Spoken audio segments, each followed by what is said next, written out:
outside. Peace, people. Welcome to Always for Black, and this is Let the Ink Speak.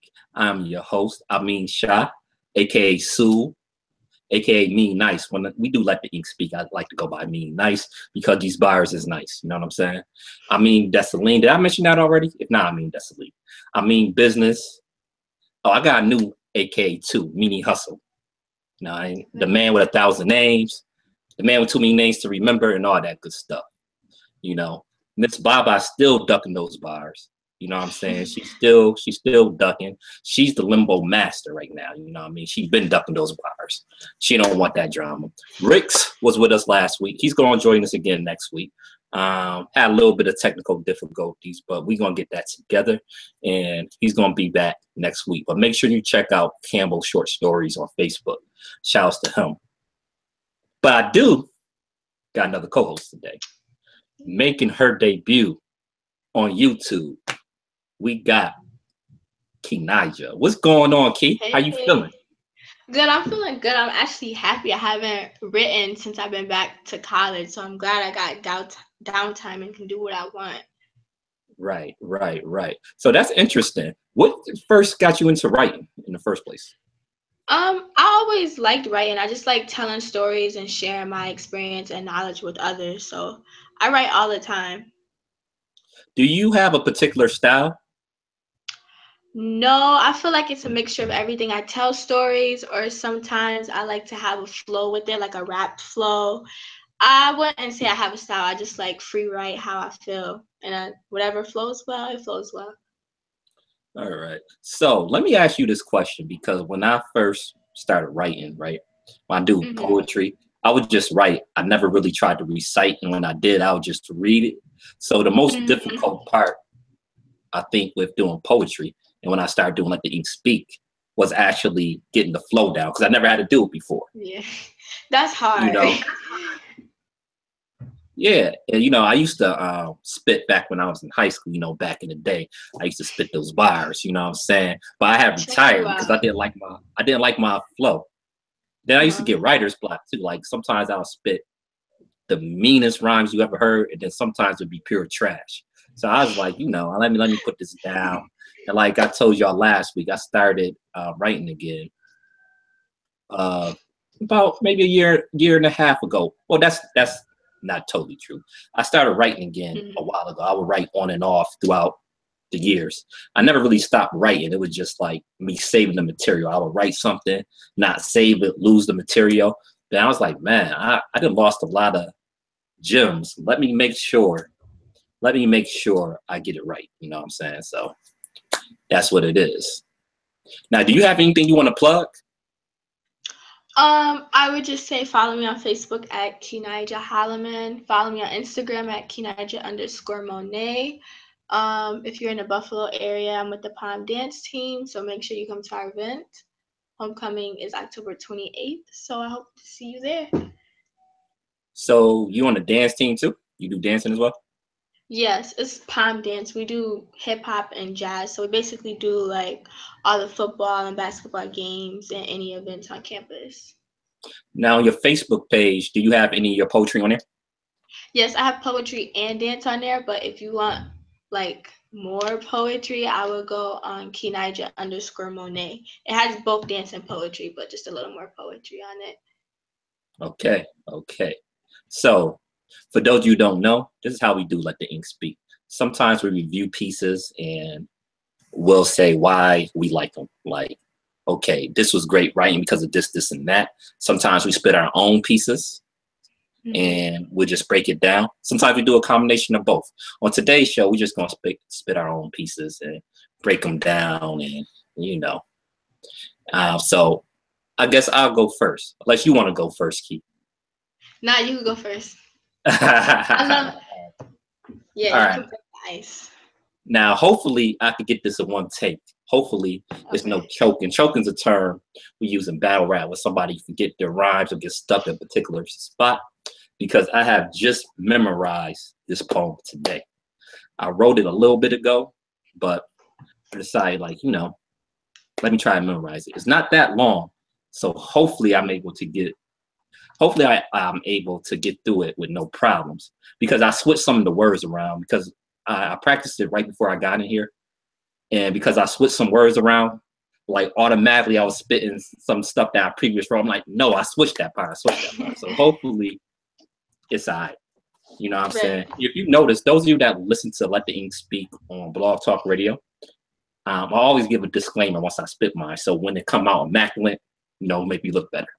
So without no further ado, I call this poem just time, or timely advice, or timely words. I haven't really came up with the title yet. It's something with time.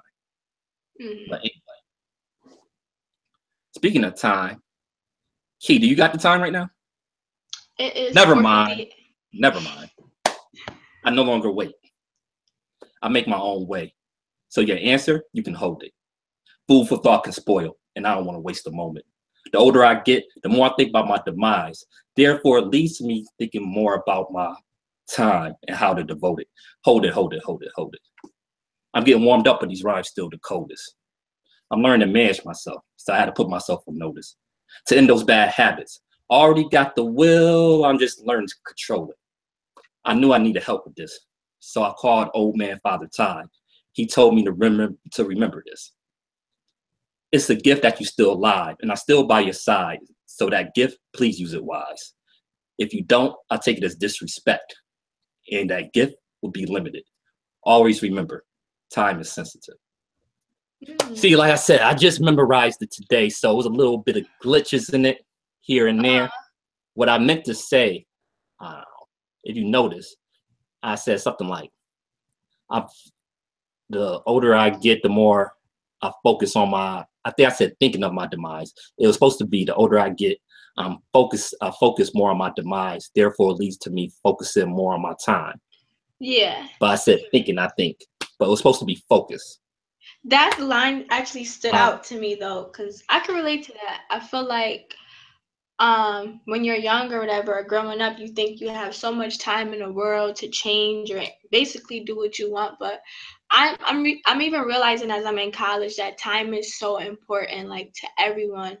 And I don't know, I just feel like time is the greatest gift you could give to someone because of how busy our lives are. So if you're taking out a certain amount of time to show somebody or give somebody, that's just, I don't know, that's just like sacred. It's like holy or something, because like time, there's no limit to it, and you have to use it wisely in order to get what you want out of life.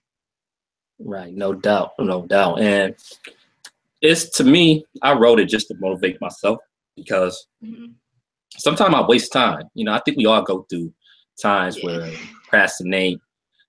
We know we're supposed to be doing something else, but we just don't do it. So, like, that's why I wrote it. And then I wanted to work on the transition, because I wanted to do like a little theme about, time and stuff like that, then transfer into it, like getting advice from Father Time, like it's a real person.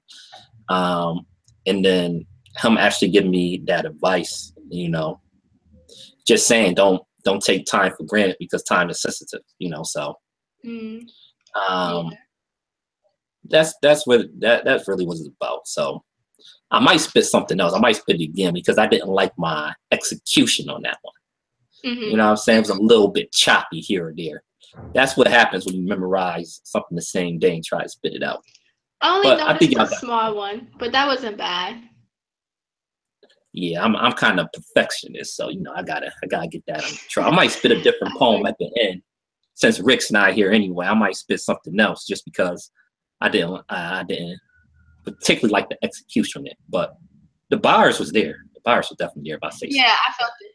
And another thing I like about your poetry, it's like, it's not, how like with, for example, when people preach, they got like, I don't know, a certain tone, like a certain voice they use every time. And you know how like some poets have like a poetic voice or whatever? Yeah.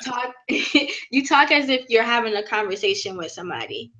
Like, it has the flow with it, but I like how it's like real. It's like you're telling me the truth, Right. And like, I'm glad you picked up on that. I hate that poetry flow. Like, I like poetry, and no disrespect to all the poets that do that.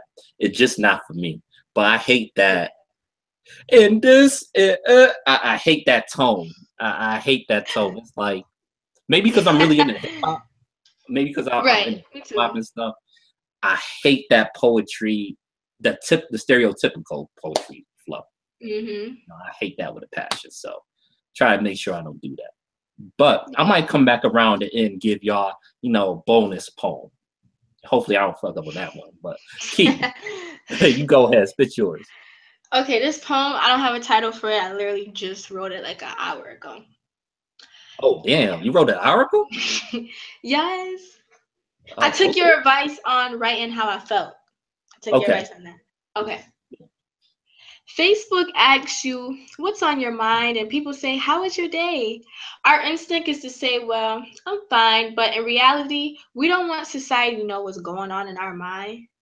So let me be the first to deal as I'm playing my cards right. I rolled the dice in there. I landed on thin ice. I had to be broken to find inner peace, and now I'm trying to maintain that peace.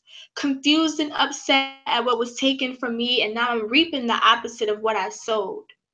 Trying to figure out where everyone powers is coming from because my power of love lives but does not always give me what I want. I want their power of beauty, lure, attraction in every form because I miss daily affection and touch. But I will use it for good and not for temporary stuff. It hurts when your lover loves you unconditionally but can't give you what you desire. The spirit that I'm surrounded by is tempting me to be like others, to be manipulated and careless because I want what I want. But I'm in the process of being true to myself because if you're not, you're only cheating yourself. My focus needs to change quick, and I need some understanding. I am an anointed one and I don't need no distractions. So there, I dealt my card and I'm asking for help. I Mm. got tongue tied, sorry. I like that. I like that. It makes me think, especially the way you started off. Like we always ask people like how they doing, but do Hmm. we really want the true answer? It's No, just we like just yeah.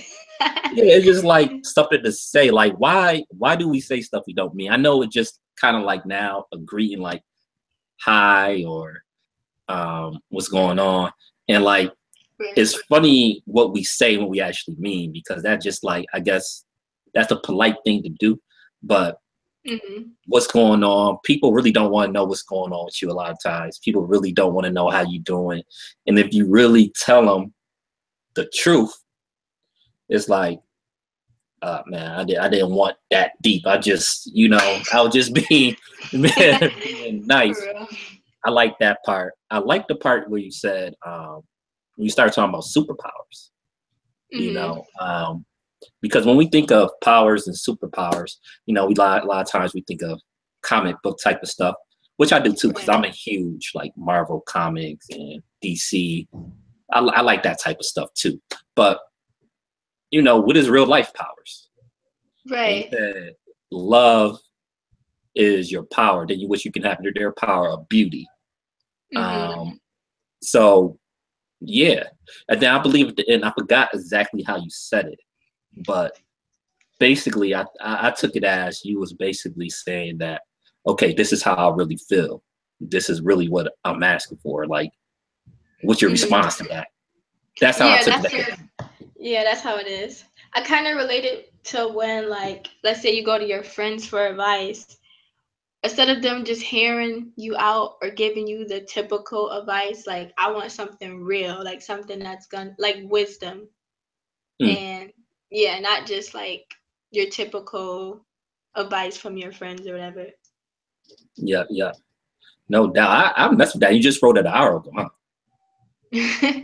Yeah. That's cool, man. Like, I have this problem. A lot of times, I write and I have to come back to it because like I'm not done with it. Like a lot of times, it might take me a day or two to write a piece. Like I'll write the majority of it at the time, but I would go back and edit it or go back and finish the thought. And there's pros and Hmm. cons to that because sometimes it gives me more time to think of how I want to develop it. But what I want to start doing in the future is just finish it all in one take because I notice sometimes when I go back, it almost sounds like two different poems sometimes. Yeah. I did that because I'm in a before. different mood when I go back to when I originally started writing. And a lot of poetry, at least what I do, is like a lot of times is what mood I'm in. So I might need to like just buckle down and just finish a piece all at once. So that same feel can be there at the same time instead of mishing it together. And what often happens with me, when it started to be like that, I edit it some more, I make it go together. But then I lost a lot of good material that I Right. was in, you know. So yeah, I'm still perfecting mine. Yeah, I did that. Like, as soon as I got here, I wrote a poem, but then I didn't know what else to write, so I kind of like put it off to the side. I still didn't get back to it, so I know how you feel about that. Yo, no lie, no exaggeration. I probably got about 10 poems that I need to finish. Like they Dang. majority done. Like Uh-huh. real talk, they like majority done, but I didn't finish. They need to finish the finishing touches Right. on it, and I'm going to make that my goal to do it this week, Mhm. to go and finish it. So I guess should I spit out that bonus poem? Because I ain't, and like the problem with this one is like if I spit this one, mess it up, I'm just gonna wait till next week and spit the same one. Just like, To perfect it. yeah, you know. So sip this water. I'm gonna do a different one, and next week I might come back to the time one again and spit it again. Um, or an episode where we're not doing our own poetry, where we just pick a piece and break down something.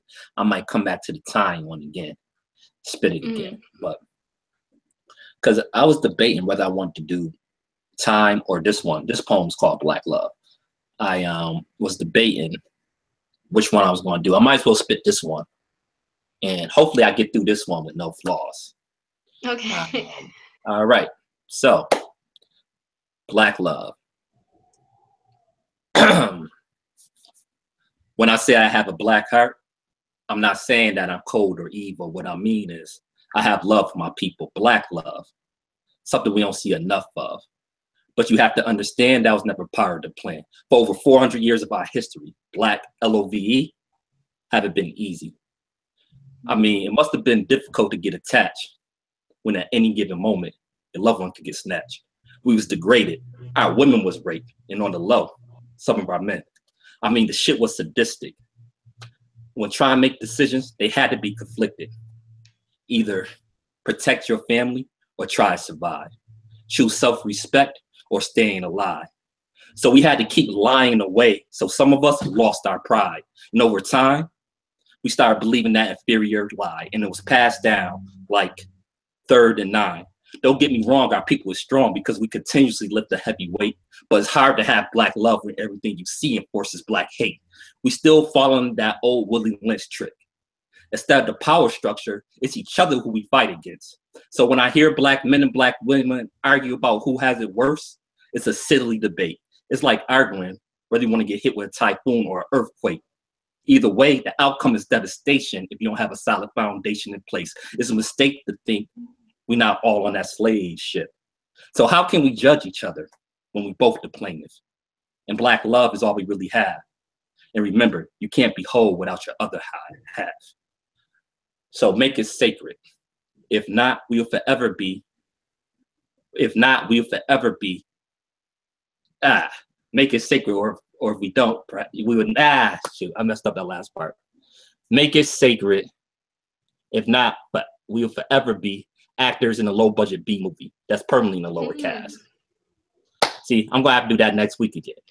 I like that. Like your references, like how you even started off, like you said something like if I have black heart or black love doesn't mean that my heart is cold because that's what, people think of. But I like how you stated that like black community we have to learn how to love because we're always trying to like take something from each other. And I believe even as we were brought here as slaves, we were taught self-hatred of ourselves and of our community. So yeah, it's like black love is very rare. It's hard to find. So I like all the stuff you said and how you even ended it like think of low rate movie or something like that. Yeah, see, Like that's the part I got stuck on. Yeah, like that's what blacks are typically part of. Like we're not part Yeah, of like something big or massive. So yeah, yeah, I like that.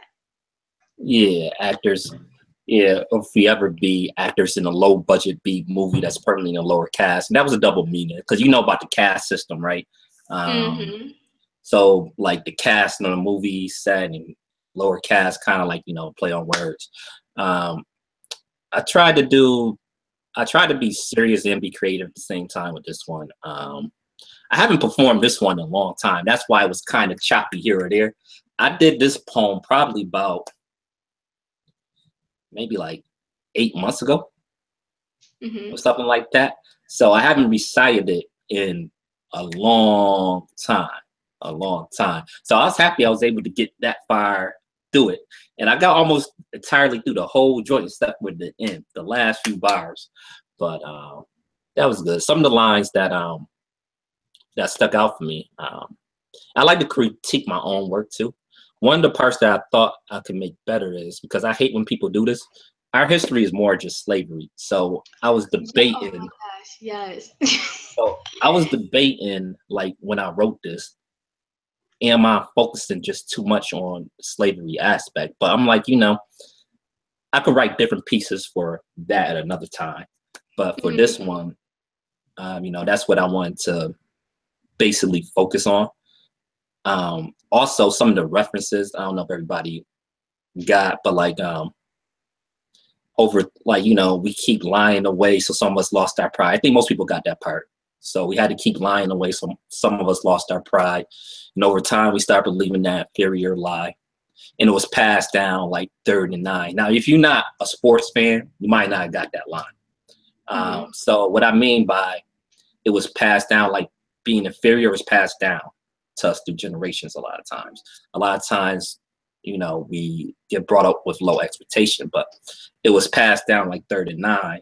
In football, if you watch football, if it's third and nine, almost 100% of the time, they're usually going to pass the ball. You know Mhm. what I'm saying? So it's a pass play, so pass down like third and nine. For those of you that's, not into sports or don't watch football. So that what that line meant.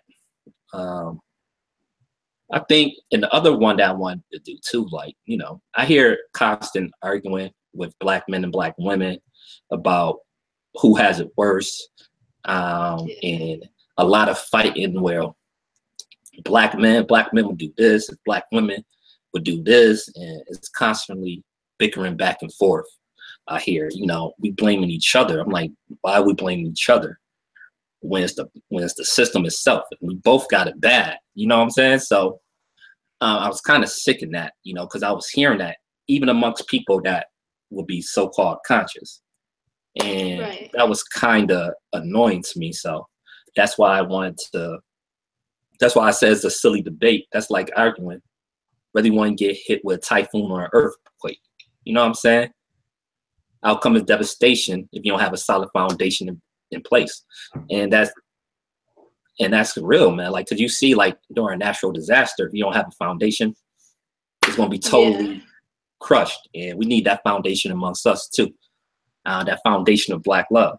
So yeah, I like it. I might spit this again next week because I didn't like that last part.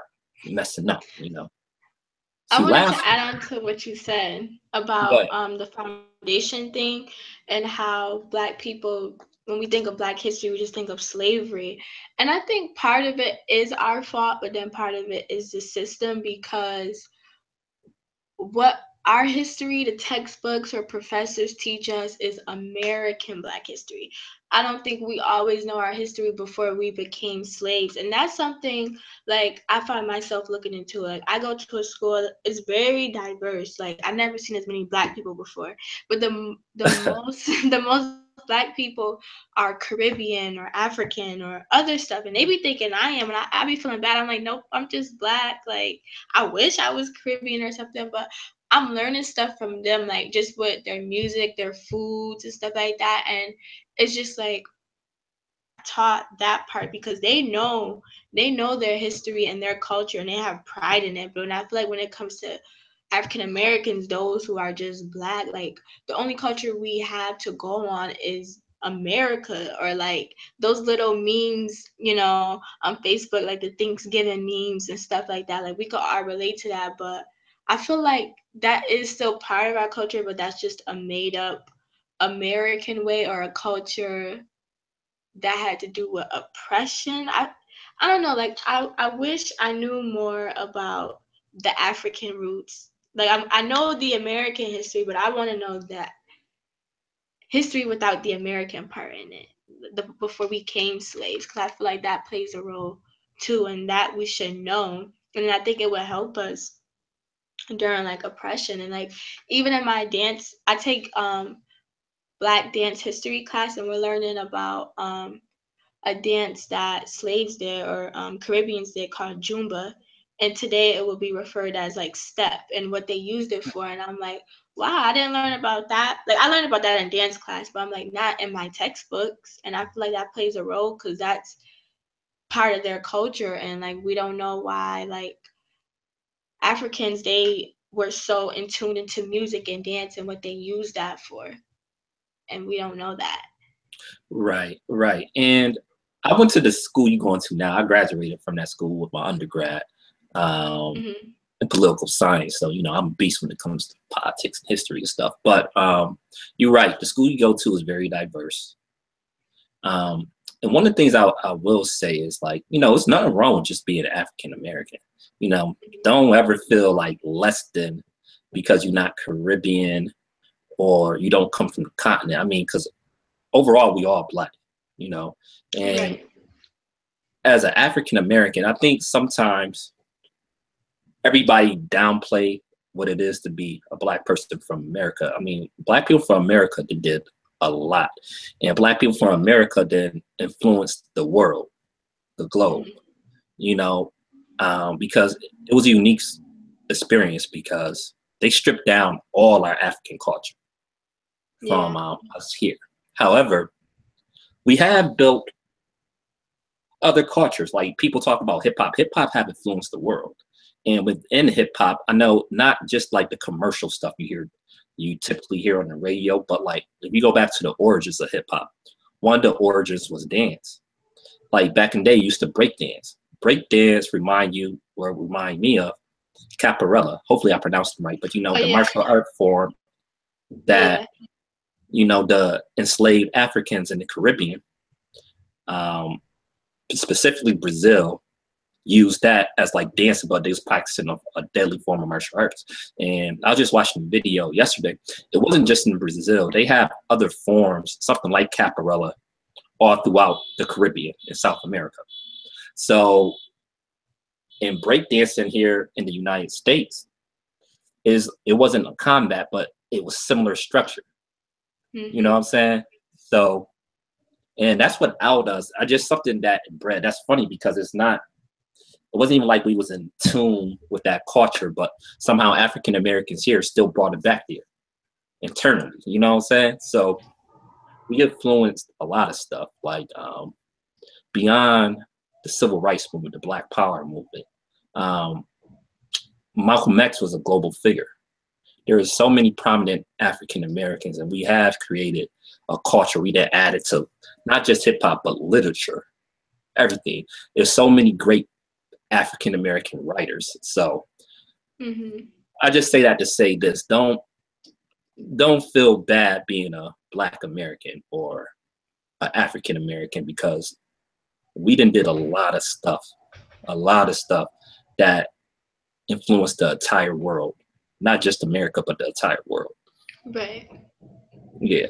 And you know, and that's no shot to like, you know, my brothers from the continent, my brothers from the Caribbean, because they also did a lot too. You know, Marcus Garvey from the Caribbean, father of Pan Africanism. You know, so many scholars and so much history on the continent. And you know, we was given a raw deal here in America, and still somehow survived, and still was able to create a culture amongst ourselves here. You know, Hmm. so Black people is amazing worldwide. That's all I gotta say. Yeah. Yeah. So, anything else to add? No. All right, all right. Tell them where to check you out again at. You can follow me on Facebook at Ke-Najah Holloman, or you can like my business page on Facebook at Ke-Najah Monet, and you can follow me on Instagram at Ke-Najah_Monet. No doubt, no doubt. Follow Rick's page too. He Campbell short stories. He usually add the pictures and have like some writings among it. It's a unique style. And one of the reasons why I enjoy doing this show is that we all have different style. Y'all haven't heard, I joke about Miss Baba ducking these bars, but Miss Baba can really write too. She's really, I enjoy, I shouldn't say this, I don't want to give her no props, but I enjoy a lot of her writings too. She's really good at it too. She has some fire. Rel sometimes that joined us from time to time. Her poetry was different in the fact that it wasn't rhyming really. You know what I mean? I forgot exactly what it was just like almost expression poetry. It wasn't like, you know, each line rhymed or in bar form, but it was just expression. And remember, Let the Ink Speak is not just poetry, it's writing overall. So it doesn't have to just to be about poetry. But me personally, I like rhyming. I like making stuff rhyme and stuff like that and being creative with it. But it's about writing overall. So if it's books, whatever, because it might be a week where I don't feel like rhyming. I might just express something, you know, like a speech. It might just be a speech one day I just deliver. It won't be on poetry form. You know, it just all depends on my mood on the day. But make sure you share this. Holla at us at Let the Ink Speak. Peace. Oh, how can I not plug our own show? Matter of fact, I'm about to get off the show now. I'm about to do the podcast with Miss Baba and Jay. You know what I'm saying? I was trying Jay, he's afraid to come on Let the Ink Speak. Like, you know what I mean? He afraid to write some bars. You know, I'm trying to he acted very light skinned and he is very light skinned. So you know what I'm saying? Yeah, I'm going to convince Jay to get on here one day eventually. Probably not. I don't see him doing it. But shout out to my co-host Jay and Miss Bob. We about to do the culture show, and the culture show is, you know, we talk about a lot of conscious stuff on there, thought-provoking topics. Today, we're going to discuss Black groups. Do we need a massive group, or should it be more smaller groups and everybody chipping in to do what they need to do? But if you don't have a large group, is it possible to get to the masses? So we're going to discuss that. We definitely going to discuss that today. And it's going to be a great show. So tune in for that. You can check that out on alwayssoblack.com, www.alwayssoblack.com. Remember, the Alls with 2 L's. Or you can go to Blog Talk Radio. Check us out there. So this is Sool, a.k.a. Amin Shah. No. That's wrong. It's Amin Shah, a.k.a. Sool, a.k.a. Mean Nice, a.k.a. Amin Business, a.k.a. Amin Desaline, a.k.a. Meanie Hustle. You know what I'm saying? I had another one. I had another nickname I came up with last week. I can't remember. But whatever. Peace out.